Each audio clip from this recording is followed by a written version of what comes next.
What's up, everybody? Well, today I thought I'd go ahead and do another full house cleaning to test vacuum performance. This time I thought I'd go ahead and feature something that I've been wanting to do some testing on for about a while now. What I have right here is my Rainbow E2 single speed. Yes, I have confirmed that this is an E2. And the way I've found that out is this back piece is actually detachable, and the filter inside is a little bit different, a little bit more like the later 2-speed models, and it isn't held on by screws. It just simply is held on by 2 latches underneath, so that's actually what makes it an E2. And yes, this is the single speed model. Just thought I'd show that. Some previous Rainbow owners and collectors may argue that the single speed is probably the most desirable model of the Rainbow lineup, since it has the most powerful motor. It's even more powerful than the 2 speeds. I would like to point that out. And now I really don't have that much to say about it. So let's just go ahead and get to the full house cleaning. Alright, the basin has now been filled up with water. So let's go ahead and set the motor unit onto the basin. Latch that. Gotta latch the motor down to the water basin. And the electric hose is all plugged up. So now, let's go ahead and get started.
Yeah, check that out. This is how long the hose is. The motor unit hasn't even had a chance to enter the room. I'm still wondering whether or not that this is the original hose, because it's just so long. Frankly, more than even my D series. But anyway, let's go ahead and analyze carpet lines. This has made some very beautiful carpet lines, I will add that. And this is the first time I've ever used a Rainbow with a PN2 style power brush. And this has had a fairly new, genuine replacement brush roll with fairly soft, dense bristles, but thanks to these stiffeners, it definitely increases agitation. Basically, the way stiffeners works is as the brush roll is rotating, the bristles, which would normally bend when they contact the carpet, with stiffeners on the back, it keeps the bristles straight, So it gives that aggressive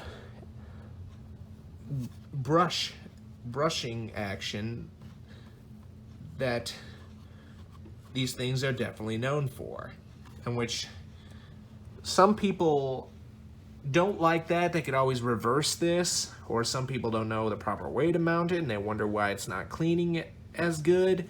That's usually because they've mounted the brush roll backwards. This is how it's supposed to be mounted. See how it's supposed to make a chevron V pattern where it funnels everything towards the center? Which this is definitely the way the brush roll can perform at its best. Definitely grooms fantastic, arguably better than the early style D series power brushes do.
All right, now that the full house cleaning is all complete, let's go ahead and remove the motor unit and see what this thing picked up. So you remove the latches, you have to press this little pedal right down there to release the motor unit from the basin. But wow, look at that. What amazes me about these rainbows is how much dirt it shows you how much dirt you actually picked up. And keep in mind, this is about a week's worth of vacuuming, which, even though it doesn't show entirely not too much, everything's all inside there, and it seems compared to when I did to the one on my D3, it doesn't seem to gather in giant clumps like the D3 does. I haven't done the D4 yet, but I imagine it probably could gather up in about a good bit of clumps like this would, or like the D3 would, excuse me. But this is just amazing. So I think now what I'm gonna do is clean out the bin, and I'll come back once everything's been put back together again. Well, confession. I did some more vacuuming, and I wanted to get some extra footage of me doing the downstairs, but unfortunately my camera ran out of battery life. So unfortunately I couldn't get the rest of the shot, but this is the final result in vacuuming my entire house. I mean, just look at that. And of course I did use the wet hose with the bare floor attachment to get all of this. And while everything's torn down, I am taking the time to kind of clean out the separator real quick right here. One thing I do applaud Rexair coming up with for the E-Series is a built-on rack for your water separator toothbrush. At least it looks like a toothbrush. If you don't have this tool, you could always use an old stiff toothbrush that you are willing to retire to clean your separator, but be sure it's at least stiff enough, that's what she said, to clean out what could potentially build up inside the separator over time. That is going to be a maintenance item that you will have to get to. But now let's go ahead and dump all this out, and I'll rinse and dry this, and I'll conclude the video. Well, everybody, I hope you've enjoyed this full house cleaning of the Rainbow E2 single speed. Be sure and stay tuned, and don't forget to like, rate, comment, and subscribe. Thanks for watching, and we'll see you next time.